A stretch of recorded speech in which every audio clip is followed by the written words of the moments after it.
नमस्कार। और इस विशेष चर्चा में आप सबका स्वागत है। आज हम एक ऐसी रोजमर्रा की चीज के पीछे की कहानी और उसके विज्ञान में थोड़ा गहरे उतरेंगे, जिसे हम अक्सर शायद फॉर ग्रांटेड ले लेते हैं।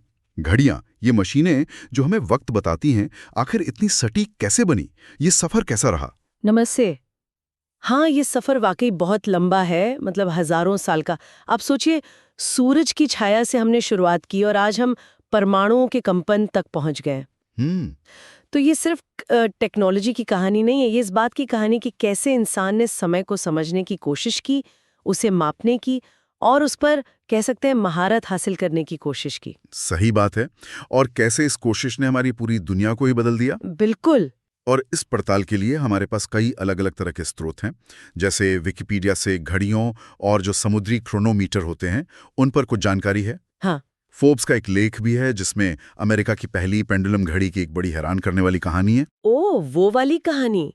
हाँ, दिलचस्प है। और घड़ियों की जो अंदरूनी बनावट है, मतलब मैकेनिक्स, उस पर एक किताब के कुछ अंश भी हैं हमारे पास। हाँ, तो हमारा मकसद यही है कि इन सभी स्रोतों से जो सबसे जरूरी बातें हैं, जो दिलचस्प पहलू हैं, उनको निकालकर सामने रखें। बिल्कुल। हम शुरुआत करेंगे बिल्कुल पुराने तरीकों से, कैसे समय मापा जाता था, फिर देखेंगे कि मैकेनिकल घड़ियों का दौर कैसे आया, और फिर वो सटीकता की जो तलाश थी, वो कैसे आगे बढ़ी। हाँ, वो एक अंतहीन खोज लगती है ही।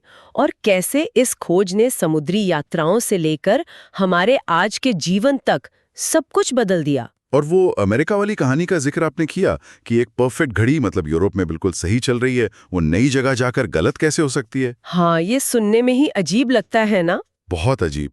और ये जानना कि इसने वैज्ञानिकों को पृथ्वी के बारे में कुछ नया सिखा दिया, ये तो और भी रोचक है। तो चलिए शुरू करते हैं इस समय यात्रा को। सबसे पहले ये जो शब्द है क्लॉक, यहीं से शुरू करें। जरूर जरूर। देखिए, ये शब्द आया है मध्ययुगीन लैटिन भाषा के एक शब्द क्लोका। क्लोका। हाँ, क्लोका, जिसका मतलब होता था घंटी। क्योंकि जो शुरुआती बड़ी मैकेनिकल घड़ियां थी ना, उनका मुख्य काम अक्सर सार्वजनिक जगहों पर, जैसे चर्च टावर पर, घंटियां बजाकर समय का संकेत देना होता था। अच्छा, जैसे प्रार्थना का समय हो गया या काम के घंटे शुरू हो गए। बिल्कुल। समय बताने से ज्यादा समय का संकेत देना ज्यादा जरूरी था शुरू में। तो घंटियों से पहले क्या था? मतलब लोग समय कैसे जानते थे? धूप घड़ी तो हम सबने देखी है या सुना है। हाँ, धूप घड़ी यानी सनडायल, वो सबसे पुराने तरीकों में से एक है। सीधा सा सिद्धांत है, सूरज जैसे जैसे आसमान में चलता है, किसी चीज की छाया की स्थिति बदलती है, उसी से दिन के पहर का अंदाजा लगता था। लेकिन इसकी अपनी सीमाएं थी ना। है ना। बिल्कुल। रात में क्या करेंगे, या बादल छाए हों तब? मौसम पर निर्भर नहीं थी। प्राचीन मिस्र और बेबीलोन में इनके इस्तेमाल के काफी पुराने सबूत मिलते हैं, 16वीं शताब्दी ईसा पूर्व तक के। ओह। फंडा ये था कि पानी एक बर्तन से दूसरे में एक नियमित फिक्स्ड दर से बहता था और पानी का लेवल देखकर समय का पता चल जाता था। चीन में तो ये कला बहुत आगे बढ़ गई थी। 11वीं सदी में सू सोंग नाम के एक विद्वान ने एक बहुत ही जटिल, मतलब बहुत कॉम्प्लेक्स खगोलीय जल घड़ी मीनार बनाई थी। सू सोंग की घड़ी, मैंने इसके बारे में पढ़ा है। कहते हैं उसमें शुरुआती एस्केपमेंट जैसा कुछ मैकेनिज्म भी था। हाँ, बिल्कुल था। वो पानी की ताकत और मैकेनिकल पुर्जों का एक अद्भुत संगम था। उसे उस समय का इंजीनियरिंग चमत्कार माना जाता है। तो क्या यही जल घड़ियां थी जिन्होंने मैकेनिकल घड़ियों की नींव रखी? एक तरह से कह सकते हैं। जल घड़ियों ने वो नियमित गति वाला कॉन्सेप्ट तो दिया, लेकिन जो असली मैकेनिकल क्रांति थी वो यूरोप में आई लगभग 1300 ईस्वी के आसपास। अच्छा। जब वजन से चलने वाली घड़ियां बनी और उनमें पहली बार वर्ज एस्केपमेंट का इस्तेमाल हुआ, यहीं से आप कह सकती हैं असली मैकेनिकल घड़ी का जन्म हुआ। एस्केपमेंट, ये शब्द बार बार आएगा शायद। ये होता क्या है असल में? ये समझना जरूरी है शायद कि कोई भी घड़ी काम कैसे करती है, बेसिक फंडा क्या है। हाँ, ये अच्छा पॉइंट है। देखिए, कोई भी घड़ी हो, चाहे वो सदियों पुरानी मैकेनिकल हो या आज की डिजिटल, उसके मूल रूप से 4 मुख्य हिस्से होते हैं। ओके। पहला, शक्ति स्रोत यानी पावर सोर्स, जो घड़ी को चलने की ऊर्जा दे। जैसे पुरानी घड़ियों में वो नीचे गिरता हुआ वजन होता था या चाबी भरने वाली स्प्रिंग, आजकल बैटरी होती है। ठीक है, पावर सोर्स। दूसरा, दोलक यानी ऑसिलेटर, ये घड़ी का दिल है। कोई ऐसी चीज जो बिल्कुल नियमित अंतराल पर एक फिक्स्ड रेट पर आगे पीछे हिले या कंपन करे, जैसे पेंडुलम। या छोटी घड़ियों में एक बैलेंस व्हील होता है, क्वार्ट्ज घड़ी में क्वार्ट्ज क्रिस्टल, परमाणु घड़ी में परमाणु खुद। Okay, oscillator. तीसरा, नियंत्रक यानी कंट्रोलर, या जिसे हम एस्केपमेंट कहते हैं। ये बहुत महत्वपूर्ण हिस्सा है। ये दो काम करता है। एक तो ये ऑसिलेटर को चलते रहने के लिए हल्का सा धक्का, एक इम्पल्स देता रहता है। अच्छा। और दूसरा, ये पावर सोर्स से आने वाली ऊर्जा को एकदम नियंत्रित तरीके से छोटे छोटे बराबर हिस्सों में आगे जाने देता है। तो ये वर्ज एस्केपमेंट जो था वो पहला मैकेनिकल कंट्रोलर था। आप इसे घड़ी का ब्रेक और एक्सेलरेटर दोनों समझ सकते हैं। कंट्रोलर या एस्केपमेंट, ठीक है। और चौथा? चौथा है सूचक यानी इंडिकेटर, जो हमें समय दिखाता है, जैसे घड़ी की सुइयां और डायल या फिर डिजिटल डिस्प्ले। समझ गया। Power, oscillator, controller, indicator. तो वर्ज एस्केपमेंट ने वजन से मिलने वाली ताकत को कंट्रोल किया। ये शुरुआती घड़ियां कितनी सटीक होती थीं? देखिए, आज के हिसाब से तो बिल्कुल नहीं। शायद एक दिन में 15 मिनट या आधा घंटा भी आगे पीछे हो जाती थी। ओ, काफी ज्यादा। हाँ, उनका मुख्य उद्देश्य घंटों का संकेत देना था, मिनटों या सेकंड की बारीकी नहीं थी। और कई शुरुआती घड़ियां तो खगोलीय मॉडल में दिखाती थी, जैसे जुवानी डी डॉन्डी की 14वीं शताब्दी की मशहूर घड़ी थी एस्ट्रारियम। वो ग्रहों की चाल वगैरह दिखाती थी। अच्छा, तो ये सिर्फ समय नहीं बल्कि ब्रह्मांड का एक मॉडल थी एक तरह से। बिल्कुल, उस समय की वैज्ञानिक समझ को दर्शाती थीं। लेकिन ये वजन वाली घड़ियां तो बहुत बड़ी और भारी होती होंगी। इनको कहीं ले जा तो नहीं सकते थे। पोर्टेबल घड़ियां कैसे बनी फिर? उसका रास्ता खुला 15वीं सदी में, जब मेन स्प्रिंग यानी चाबी वाली कमानी का आविष्कार हुआ। अच्छा, स्प्रिंग। हाँ, अब घड़ी को चलाने के लिए वो बड़े बड़े लटकते वजन की जरूरत नहीं रही। स्प्रिंग में ऊर्जा स्टोर हो जाती थी। लेकिन इस स्प्रिंग ने एक नई समस्या खड़ी कर दी। क्या समस्या? वजन तो लगातार एक सी ताकत देता था ना? हाँ, एग्जैक्टली। लेकिन स्प्रिंग के साथ ऐसा नहीं था। जैसे जैसे स्प्रिंग खुलती जाती है उसकी ताकत कम होती जाती है। ओह हाँ, मतलब शुरू में जब चाबी पूरी भरी है तब ज्यादा ताकत, और जब खुलने वाली है तो कम। बिल्कुल। तो इसका नतीजा क्या होता था? सुबह चाबी भरी तो घड़ी तेज चले, शाम होते होते धीमी हो जाए। ये तो सटीकता के लिए बहुत बुरा था। हाँ, ये तो बड़ी गड़बड़ है। इसका क्या हल निकाला गया? इसके लिए दो मुख्य हल निकले। एक था फ्यूजी। ये एक कोन मतलब शंकु के आकार की पुली जैसा होता था। फ्यूजी? हाँ, इस पर एक चेन या तार लिपटा होता था जो मेन स्प्रिंग से जुड़ा होता था। जैसे जैसे स्प्रिंग खुलती उसकी ताकत कम होती तो चेन कोन के चौड़े वाले हिस्से की तरफ खिसकती जाती। अच्छा, इससे होता ये था कि गियर सिस्टम को मिलने वाला टॉर्क यानी घुमाव बल लगभग बराबर बना रहता था। इसे आप कुछ कुछ साइकिल के गियर सिस्टम जैसा समझ सकते हैं, जो ताकत को एडजस्ट करता है। समझ गया। चालाकी से ताकत को रेगुलेट किया। और दूसरा हल?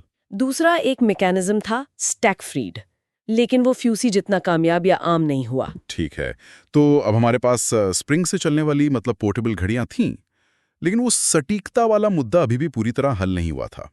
अगला बड़ा कदम क्या था इस दिशा में? अगला बड़ा कदम, और शायद मैकेनिकल घड़ियों के इतिहास का सबसे महत्वपूर्ण कदम, वो था पेंडुलम घड़ी का आविष्कार। पेंडुलम? हाँ, इसकी नींव रखी महान वैज्ञानिक गैलीलियो गैलीली ने। उन्होंने ये गौर किया कि एक झूलते हुए पेंडुलम का आवर्तकाल, यानी एक पूरा झूला लेने में लगने वाला समय, वो सिर्फ और सिर्फ पेंडुलम की लंबाई पर निर्भर करता है। सिर्फ लंबाई पर? झूले का साइज कितना बड़ा है या वजन कितना है उस पर नहीं? नहीं, यही कमाल की खोज थी। मतलब एक निश्चित लंबाई का पेंडुलम हमेशा एक ही समय में अपना एक चक्कर पूरा करेगा, चाहे वो छोटा झूला ले रहा हो या बड़ा। हालांकि बहुत बड़े झूले पर ये थोड़ा बदलता है, पर छोटे झूलों के लिए ये लगभग सही था। ये तो क्रांतिकारी बात थी। बिल्कुल, लेकिन गैलीलियो इसका कोई प्रैक्टिकल घड़ी डिजाइन नहीं बना पाए। ये काम किया एक डच वैज्ञानिक क्रिस्टियान ह्यूजेंस ने। फ्यूजन्स, हाँ, इनका नाम सुना है। उन्होंने 1656 में पेंडुलम को एस्केपमेंट मैकेनिज्म से सफलतापूर्वक जोड़ा और पहली व्यावहारिक पेंडुलम घड़ी बनाई। और जानते हैं सटीकता में कितना फर्क आया? कितना? जबरदस्त। पहले की घड़ियां जहां दिन में 15-30 मिनट गलत होती थी, ह्यूजेंस की पेंडुलम घड़ी शायद सिर्फ 15 सेकंड गलत होती थी एक दिन में। अरे वाह, 15 मिनट से 15 सेकंड, ये तो बहुत बड़ा जंप है। बहुत बड़ा। इसी की वजह से मिनट वाली सुई आम हुई घड़ियों में, और लगभग 1 मीटर मतलब करीब 39 इंच लंबा पेंडुलम 1 सेकंड में एक तरफ झूलता है। इसे सेकंड्स पेंडुलम कहते हैं और ये बहुत स्टैंडर्ड बन गया। अच्छा, और यहीं से वो अमेरिका वाली कहानी जुड़ती है, राइट? फोर्ब्स या। वाले लेख में जो थी हाँ कि जब यूरोप से एक बिल्कुल सटीक पेंडुलम घड़ी अमेरिका भेजी गई, हाँ तो वो वहां जाकर धीमी चलने लगी। हाँ, यही वो पहेली थी। यूरोप में मान लीजिए एम्स्टर्डम में घड़ी एकदम परफेक्ट टाइम दे रही थी। उसे जहाज पर लादकर अटलांटिक पार करके अमेरिका, मान लीजिए बॉस्टन, ले जाया गया। वहां देखा तो घड़ी स्लो चल रही है। लोगों ने क्या सोचा होगा? समुद्री यात्रा में हिलडुल के खराब हो गई होगी। हाँ, बिल्कुल यही सोचा कि जरूर कोई पुर्जा ढीला हो गया होगा या कुछ टूट गया होगा, तो उसे ठीक कराने के लिए वापस यूरोप भेजा गया। और यूरोप पहुंचते ही वो फिर से बिल्कुल सही टाइम देने लगी, कोई खराबी निकली नहीं। अब ये बहुत अजीब था, ऐसा क्यों हो रहा था? तो आखिर गड़बड़ कहाँ थी, घड़ी में या कहीं और? गड़बड़ घड़ी में नहीं थी, गड़बड़ या कहिए फर्क पृथ्वी में था। अच्छा, इससे बाद में न्यूटन के गुरुत्वाकर्षण के सिद्धांत ने समझाया। पृथ्वी में कैसे? देखिए, पृथ्वी एकदम परफेक्ट गोल नहीं है। वो अपनी धुरी पर घूमती है, इस वजह से वो भूमध्य रेखा इक्वेटर पर थोड़ी सी बाहर को उभरी हुई है और ध्रुवों पर थोड़ी चपटी है। जैसे एक संतरा होता है ना, कुछ वैसा शेप। अच्छा, तो इसका मतलब ये हुआ कि अगर आप भूमध्य रेखा पर खड़े हैं तो आप पृथ्वी के केंद्र से थोड़ा ज्यादा दूर हुए ध्रुवों की तुलना में। एग्जैक्टली। और न्यूटन का नियम कहता है कि गुरुत्वाकर्षण दूरी बढ़ने पर कम होता है, तो भूमध्य रेखा पर गुरुत्वाकर्षण का खिंचाव ध्रुवों की तुलना में थोड़ा सा कम होता है। और पेंडुलम का झूलने का जो समय है वो गुरुत्वाकर्षण पर निर्भर करता है। जहां गुरुत्वाकर्षण थोड़ा कम होगा वहां पेंडुलम थोड़ा धीरे झूलेगा। अरे, तो इसका मतलब यूरोप जो ज्यादा अक्षांश पर है जहां गुरुत्वाकर्षण थोड़ा ज्यादा है, वहां से अमेरिका जो कम अक्षांश पर है जहां गुरुत्वाकर्षण थोड़ा कम है, वहां जाने पर घड़ी धीमी हो गई। बिल्कुल सही। एम्स्टर्डम लगभग 52 डिग्री नॉर्थ पर है, बॉस्टन करीब 42 डिग्री नॉर्थ पर। इस फर्क ने ही पेंडुलम को धीमा कर दिया था। ये तो जबरदस्त बात है। मतलब एक मामूली से लगने वाली घड़ी की चाल ने ये साबित करने में मदद की कि पृथ्वी पर गुरुत्वाकर्षण हर जगह एक जैसा नहीं है। एकदम। ये उस समय के लिए एक बहुत बड़ी डिस्कवरी थी जिसने न्यूटन के विचारों को और पुख्ता किया। कमाल है। लेकिन सटीकता की कहानी यहीं खत्म नहीं हुई होगी, है ना? पेंडुलम घड़ियों में भी सुधार हुए होंगे। हाँ बिल्कुल, खासकर एस्केपमेंट में। वो जो पुराना वर्ज एस्केपमेंट था ना, वो पेंडुलम के लिए बहुत अच्छा नहीं था, क्योंकि वो पेंडुलम को काफी जोर से धक्का देता था और उसके झूले को डिस्टर्ब करता था। तो फिर कौन से बेहतर एस्केपमेंट आए? लगभग 1670 के आसपास एंकर एस्केपमेंट आया। इसका आकार लंगर जैसा होता था, इसलिए ये नाम पड़ा। ये ज्यादा टिकाऊ था और पेंडुलम को बहुत छोटे कोण पर आराम से झूलने देता था। इससे सटीकता और बढ़ी। लेकिन इसमें एक छोटी सी दिक्कत थी, रिकॉइल की। मतलब एस्केप फील्ड थोड़ा सा पीछे हटता था हर टिक के साथ। इस समस्या को हल किया 1715 में जॉर्ज ग्रैहम ने अपने डेड बीट एस्केपमेंट से। Dead beat? हाँ, क्योंकि इसमें रिकॉइल बिल्कुल नहीं होता था, एकदम डेड। ये बहुत सफल रहा और जो लंबी वाली दादाजी घड़ियां होती हैं, उनमें सालों तक यही इस्तेमाल हुआ। अच्छा, तो ये तो हुई बड़ी घड़ियों की बात। जेब घड़ियों का क्या हुआ? उनमें तो पेंडुलम लग नहीं सकता। सही सवाल। उसके लिए एक और क्रांतिकारी आविष्कार हुआ लगभग 1675 के आसपास। ह्यूजेंस और एक और वैज्ञानिक थे, रॉबर्ट हुक। इन दोनों ने लगभग एक ही समय पर बैलेंस स्प्रिंग या हेयर स्प्रिंग का आविष्कार किया। Hair spring? बाल जैसी पतली स्प्रिंग? हाँ बिल्कुल। ये एक बहुत पतली, नाजुक सी सर्पिल यानी स्पाइरल के आकार की स्प्रिंग होती है। इसे एक छोटे से पहिए, जिसे बैलेंस व्हील कहते हैं, उसके साथ जोड़ा जाता है। अच्छा। ये बैलेंस व्हील और हेयर स्प्रिंग मिलकर ठीक पेंडुलम की तरह ही नियमित रूप से आगे पीछे दोलन करते हैं, मतलब ऑसिलेट करते हैं। लेकिन इनका फायदा ये है कि ये किसी भी स्थिति में, मतलब घड़ी सीधी हो, उल्टी हो, टेढ़ी हो, ये काम करते रहते हैं। वाह, तो इसने पोर्टेबल घड़ियों को सटीक बना दिया। बिल्कुल। इसी आविष्कार ने सटीक जेब घड़ियां और बाद में कलाई घड़ियां बनाना संभव किया। थॉमस टॉम्पियन जैसे घड़ी साजों ने इसका इस्तेमाल करके बेहतरीन घड़ियां बनाई। तो अब हमारे पास जमीन पे इस्तेमाल के लिए काफी सटीक घड़ियां हो गई थीं, पेंडुलम वाली भी और बैलेंस स्प्रिंग वाली पोर्टेबल भी। लेकिन समुद्र की दुनिया एक अलग ही चुनौती थी, है ना? हाँ बिल्कुल, यहीं पर समुद्री क्रोनोमीटर, मरीन क्रोनोमीटर की कहानी शुरू होती है। क्रोनोमीटर। देखिए, 18वीं सदी तक आते आते समुद्री यात्राएं बहुत बढ़ गई थीं। व्यापार, खोज, नौसेना, सब कुछ समुद्र पे निर्भर था। लेकिन एक बहुत बड़ी समस्या थी, समुद्र के बीच में जहाज की सही स्थिति का पता लगाना, खासकर देशांतर यानी लॉन्गिट्यूड। हाँ, अक्षांश यानी लैटिट्यूड तो सूरज या तारों की ऊंचाई से पता चल जाता था, पर लॉन्गिट्यूड के लिए? लॉन्गिट्यूड जानने के लिए आपको 2 जगहों के समय का बिल्कुल सटीक अंतर पता होना जरूरी था। एक तो आपके जहाज का लोकल टाइम, जो आप सूरज देखकर पता कर सकते थे, और दूसरा किसी एक फिक्स्ड रेफरेंस पॉइंट, जैसे लंदन के पास ग्रीनविच का समय। अगर आपको दोनों समय पता है तो उनके अंतर से आप अपना देशांतर निकाल सकते हैं। हर घंटे के अंतर का मतलब है 15 डिग्री देशांतर। लेकिन इसके लिए तो जहाज पर एक ऐसी घड़ी चाहिए जो हफ्तों महीनों तक ग्रीनविच का सही समय बताती रहे, और वो भी जहाज के लगातार हिलने डुलने, तापमान के भयानक उतार चढ़ाव, नमी, इन सब के बावजूद। एग्जैक्टली ये उस जमाने की सबसे बड़ी वैज्ञानिक और तकनीकी चुनौतियों में से एक थी। मतलब ये इतनी बड़ी समस्या थी कि ब्रिटिश सरकार ने 1714 में एक कानून पास किया, लॉन्गिट्यूड एक्ट, और सही तरीका खोजने वाले को 20,000 पाउंड का इनाम घोषित किया। 20,000 पाउंड्स? उस जमाने में तो ये बहुत बड़ी रकम रही होगी ना? बहुत बड़ी, आज के हिसाब से शायद करोड़ों रुपए। इसी इनाम ने कई लोगों को इस समस्या का हल ढूंढने के लिए प्रेरित किया। और इसी चुनौती को स्वीकार किया जॉन हैरिसन ने, जिनके बारे में हमने पहले भी बात की थी। हाँ, जॉन हैरिसन, वो पेशे से बड़े ही थे, लेकिन उनमें घड़ी साजी का एक अद्भुत जुनून और प्रतिभा थी। उन्होंने अपनी लगभग पूरी जिंदगी इसी एक समस्या को सुलझाने में लगा दी, एक ऐसी घड़ी बनाना जो समुद्र में सटीक समय बता सके। उन्होंने कई घड़ियां बनाई है ना, H1, H2। हाँ, उन्होंने एक के बाद एक कई क्रोनोमीटर बनाए, H1, H2, H3, हर एक पहले वाले से बेहतर।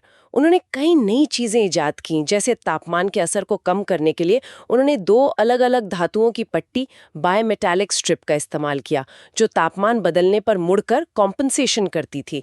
घर्षण कम करने के लिए उन्होंने खास तरह की केज्ड रोलर बेरिंग बनाए। कमाल है। और आखिरकार H4 सफल हुई। हाँ, H4, जो 1761 में बनकर तैयार हुई, ये देखने में एक बड़ी जेब घड़ी जैसी थी, लगभग 5 इंच व्यास की। इसने समुद्री परीक्षणों में कमाल कर दिया। कई हफ्तों की समुद्री यात्रा के बाद अटलांटिक पार करके वापस आने पर इसमें सिर्फ कुछ सेकंड का ही अंतर आया था। सिर्फ कुछ सेकंड? अविश्वसनीय। बिल्कुल। इसने आखिरकार देशांतर की समस्या का एक व्यवहारिक हल दे दिया था। हैरिसन ने साबित कर दिया कि ये संभव है। तो क्या हैरिसन अकेले थे इस रेस में, या और भी लोग काम कर रहे थे? नहीं, अकेले नहीं थे। फ्रांस में पियर ले रॉय ने भी लगभग उसी समय एक बहुत ही बेहतरीन डिटेंट एस्केपमेंट बनाया था, जो क्रोनोमीटर के लिए बहुत सटीक था। बाद में इंग्लैंड में थॉमस अर्नशॉ और जॉन आर्नल्ड ने भी स्प्रिंग डिटेंट एस्केपमेंट को और सुधारा और इसे बड़े पैमाने पर उत्पादन के लायक बनाया। अच्छा, तो हैरिसन ने रास्ता दिखाया और फिर दूसरों ने उसे और बेहतर बनाया और आम किया। हाँ, कुछ ऐसा ही। धीरे धीरे समुद्री क्रोनोमीटर का उत्पादन बढ़ा और ये नौसेना के जहाजों के लिए एक अनिवार्य उपकरण बन गए। इन क्रोनोमीटर्स का दुनिया पर क्या असर पड़ा? बहुत गहरा असर पड़ा। सटीक नेविगेशन मुमकिन हुआ, जिससे समुद्री यात्राएं ज्यादा सुरक्षित और तेज हो गईं। इसने अंतर्राष्ट्रीय व्यापार को बहुत बढ़ावा दिया। नौसैनिक शक्ति बढ़ी, क्योंकि जहाज अब ज्यादा भरोसे के साथ कहीं भी पहुंच सकते थे। कह सकते हैं कि ब्रिटिश साम्राज्य के विस्तार में रॉयल नेवी की सफलता के पीछे इन क्रोनोमीटर्स का भी एक बड़ा हाथ था। तो एक छोटी सी मशीन ने इतिहास का रुख मोड़ने में मदद की। क्या आज भी इनका इस्तेमाल होता है? अब तो जीपीएस वगैरह आ गया है। सही कहा।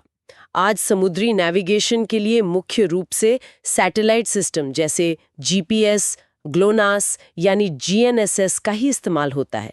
ये ज्यादा आसान और सटीक है। तो क्रोनोमीटर म्यूजियम की चीज हो गए? पूरी तरह से नहीं। अभी भी कई नाविक, खासकर लंबी दूरी तय करने वाले, समुद्री क्रोनोमीटर को एक बैकअप के तौर पर रखते हैं, और आकाशीय नेविगेशन यानी सूरज, चांद, तारों की मदद से रास्ता पता करना और क्रोनोमीटर का ज्ञान, ये आज भी नाविकों की ट्रेनिंग का एक महत्वपूर्ण हिस्सा माना जाता है। क्या पता कब टेक्नोलॉजी फेल हो जाए। सही बात है। बैकअप हमेशा अच्छा होता है। अच्छा, अब मैकेनिकल घड़ियों से आगे बढ़ते हैं। बिजली और इलेक्ट्रॉनिक्स का दौर कब और कैसे आया घड़ियों में? बिजली से चलने वाली घड़ियों के आइडिया तो काफी पुराने हैं। 19वीं सदी में भी कुछ प्रयोग हुए थे, लेकिन असली बदलाव तब आया जब घरों और ऑफिसों में एसी पावर यानी ऑल्टरनेटिंग करंट आम हो गया। एसी पावर से कैसे जुड़ी घड़ियों? एसी पावर की एक खासियत होती है उसकी आवृत्ति यानी फ्रीक्वेंसी बहुत स्थिर रखी जाती है। जैसे भारत में 50 हर्ट्ज, अमेरिका में 60 हर्ट्ज। तो सिंक्रोनस क्लॉक्स बनाई गई। इनमें एक छोटी सी मोटर होती थी जो बिजली की इसी फ्रीक्वेंसी के साथ सिंक होकर घूमती थी। अच्छा, तो जब तक बिजली की फ्रीक्वेंसी स्थिर है, घड़ी सही चलेगी? बिल्कुल। और पावर कंपनियां इस फ्रीक्वेंसी को काफी सटीक बनाए रखती हैं, इसलिए ये घड़ियां काफी भरोसेमंद और सस्ती थीं। कई घरों में दीवार घड़ियां इसी तरह की होती थीं। लेकिन फिर आई क्वार्ट्स घड़ी, जिसने तो जैसे सब कुछ बदल दिया। आज शायद सबसे ज्यादा घड़ियां क्वार्ट्स वाली ही हैं। हाँ, क्वार्ट्स क्रांति तो जबरदस्त थी। ये 1960s और खासकर 70 के दशक में आई। इसका आधार एक वैज्ञानिक सिद्धांत है जिसे पीजियो इलेक्ट्रिक प्रभाव कहते हैं। पीजियो इलेक्ट्रिक, ये क्या होता है? ये क्यूरी बंधुओं ने 1880 में खोजा था। कुछ क्रिस्टल्स ऐसे होते हैं जैसे कि क्वार्ट्ज कि अगर आप उन पर दबाव डालें तो वे बिजली का एक छोटा सा वोल्टेज पैदा करते हैं। अच्छा। और इसका उल्टा भी सच है। अगर आप उन पर बिजली का वोल्टेज लगाएं तो वे एक खास बहुत ही सटीक आवृत्ति यानी फ्रीक्वेंसी पर कंपन करने लगते हैं, यानी वाइब्रेट करते हैं। और क्वार्ट्स का ये कंपन बहुत स्थिर होता है, मतलब बिल्कुल रेगुलर? हाँ, बहुत ज्यादा स्थिर। खासकर जब क्वार्ट्ज क्रिस्टल को एक खास आकार में काटा जाता है, जैसे एक छोटी सी ट्यूनिंग फोक के आकार में। ज्यादातर क्वार्ट्ज घड़ियों में ये क्रिस्टल 32,768 बार प्रति सेकंड कंपन करता है। 32,768? इतनी तेजी से? हाँ, और ये फ्रीक्वेंसी बहुत ही स्थिर रहती है तापमान वगैरह बदलने पर भी। पहली क्वार्ट्ज घड़ी तो 1927 में ही बन गई थी बेल लैब्स में, लेकिन वो कमरे जितनी बड़ी थी। कमरे जितनी बड़ी? हाँ, असली क्रांति आई 1969 में जब जापानी कंपनी सेको ने दुनिया की पहली क्वार्ट्ज रिस्ट वॉच एस्ट्रॉन पेश की। सेको, एस्ट्रॉन? हाँ, ये उस समय की मैकेनिकल घड़ियों से कहीं ज्यादा सटीक थी। शायद महीने में कुछ सेकंड का ही फर्क आता था। और ये शॉक रेजिस्टेंट भी थी, और सबसे बड़ी बात, इसे बड़े पैमाने पर बनाना सस्ता था। तो सटीकता ज्यादा, कीमत कम, मजबूती भी। फिर तो इसका छा जाना लाजमी था। बिल्कुल। अगले दशक में क्वार्ट्ज घड़ियों ने मार्केट पर कब्जा कर लिया। स्विस मैकेनिकल घड़ी उद्योग को तो बहुत बड़ा झटका लगा था इससे। समझ सकता हूँ। और सटीकता के मामले में सबसे ऊपर शिखर पर कौन है? परमाणु घड़ियां। हाँ बिल्कुल। आज के समय में सटीकता का दूसरा नाम परमाणु घड़ियां ही है। इनका फंडा क्या है? ये कैसे काम करती हैं? इनका सिद्धांत थोड़ा जटिल है, पर मूल आइडिया ये है कि परमाणुओं के अंदर इलेक्ट्रॉन अलग-अलग ऊर्जा स्तरों एनर्जी लेवल्स पर होते हैं। जब कोई परमाणु एक खास ऊर्जा स्तर से दूसरे पर जाता है तो वो एक बिल्कुल निश्चित और बेहद स्थिर आवृत्ति की इलेक्ट्रोमैग्नेटिक तरंगें जैसे माइक्रोवेव छोड़ता या सोखता है। अच्छा। तो परमाणु घड़ी इसी प्राकृतिक फंडामेंटल आवृत्ति को पकड़कर उसे समय मापने के लिए इस्तेमाल करती है। 1955 में सीजियम 133 परमाणु पर आधारित पहली सटीक परमाणु घड़ी इंग्लैंड में लुई एसन ने बनाई थी। सीजियम। तो ये कितनी सटीक होती हैं? मतलब अंदाजन? इनकी सटीकता का अंदाजा लगाना भी मुश्किल है। आज की जो सबसे अच्छी परमाणु घड़ियां हैं वो इतनी सटीक है कि उन्हें शायद खरबों साल चलने दिया जाए, ट्रिलियंस ऑफ ईयर्स, तब जाकर उनमें 1 सेकंड का फर्क आएगा। खरबों साल में 1 सेकंड? ये तो मतलब दिमाग चकरा जाए। हाँ, और विश्वसनीय है। दुनिया का जो मानक समय है जिसे यूटीसी कोऑर्डिनेटेड यूनिवर्सल टाइम कहते हैं, वो दुनिया भर में फैली इन्हीं परमाणु घड़ियों के नेटवर्क से तय होता है और सिंक्रोनाइज्ड रखा जाता है। तो धूप घड़ी से शुरू होकर परमाणु घड़ी तक का ये सफर तो वाकई अद्भुत रहा है। क्या आज भी मतलब इस क्वार्ट्स और परमाणु युग में मैकेनिकल घड़ियों में कुछ नया हो रहा है? वो किताब के अंश में कुछ आधुनिक एस्केपमेंट का जिक्र था। हाँ, ये बहुत दिलचस्प बात है कि महंगी हाई एंड मैकेनिकल घड़ी साजी में इनोवेशन आज भी जारी है।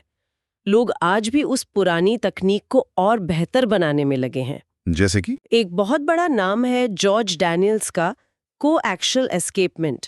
उन्होंने इसे 1970 के दशक में विकसित किया था। कोएक्शियल। हाँ, ये पारंपरिक स्विस लीवर एस्केपमेंट, जो ज्यादातर मैकेनिकल घड़ियों में होता है, की तुलना में काफी अलग तरीके से काम करता है। इसका मुख्य फायदा है कि इसमें पुर्जों के बीच घर्षण बहुत कम होता है। घर्षण कम होने से क्या फायदा? 2 बड़े फायदे। एक तो घड़ी को लुब्रिकेशन यानी तेल की जरूरत बहुत कम पड़ती है, तो सर्विसिंग इंटरवल बढ़ जाते हैं।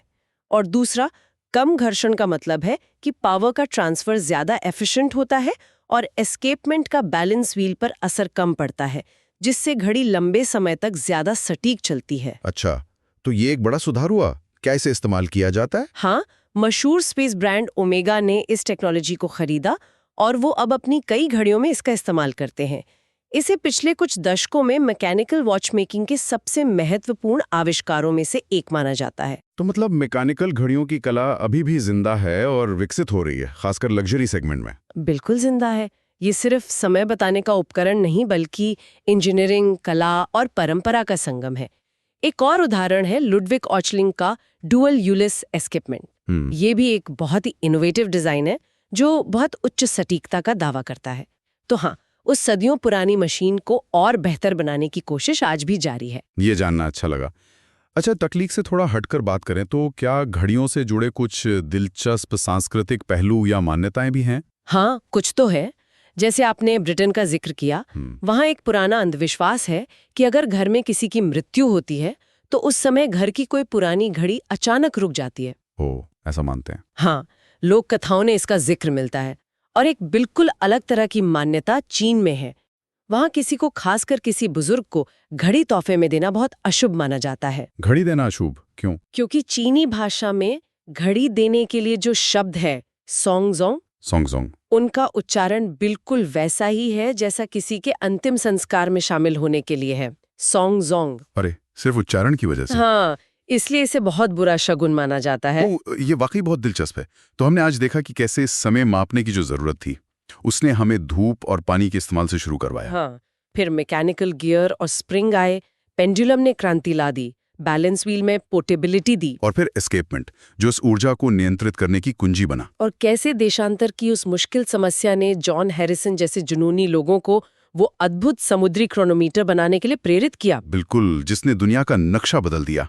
और वो पृथ्वी की गुरुत्वाकर्षण वाली कहानी भी नहीं भूलनी चाहिए। हाँ, वो तो कमाल थी। कैसे एक साधारण सा दिखने वाला अवलोकन भी विज्ञान को कितना आगे बढ़ा सकता है। सही कहा, बिल्कुल। तो आज की इस पूरी चर्चा को समेटते हुए श्रोताओं के लिए कोई एक अंतिम विचार या कोई सोचने वाली बात? शायद कैम्ब्रिज यूनिवर्सिटी की कॉर्पस क्लॉक के बारे में सोचा जा सकता है।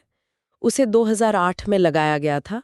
उसमें जॉन हैरिसन के ही एक और एस्केपमेंट, ग्रासहॉपर एस्केपमेंट, का एक बहुत बड़ा आधुनिक और कलात्मक रूप दिखाया गया है।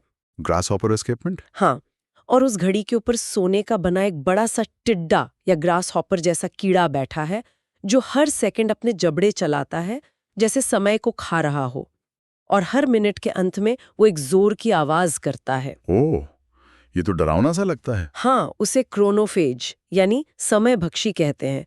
वो घड़ी सिर्फ समय नहीं बताती, वो शायद समय के गुजरने की जो निरंतरता है, उसकी जो अनिश्चितता है, और कभी-कभी उसकी जो भयावहता है, उसका भी एहसास कराती है। तो ये हमें सोचने पर मजबूर करता है कि जैसे जैसे हम समय को और ज्यादा सटीकता से मापते जा रहे हैं, नैनो सेकंड तक, उससे भी आगे, तो क्या समय के प्रति हमारा जो अनुभव है, हमारी जो धारणा है, क्या वो भी बदल रही है, या ये सिर्फ संख्या बनकर रह गया है? या फिर बस इस बात पर गौर करें कि कैसे एक मशीन, एक घड़ी ने विज्ञान को, नेविगेशन को, उद्योग को और हमारे रोजमर्रा के जीवन को इतने गहरे और अनगिनत तरीकों से आकार दिया है। वाकई एक गहरा विचार है सोचने के लिए। उम्मीद है हमारे श्रोताओं को भी आज की इस बातचीत और इन स्रोतों से मिली जानकारी पर विचार करने में मजा आएगा। आज के लिए बस इतना ही। बहुत बहुत धन्यवाद। धन्यवाद।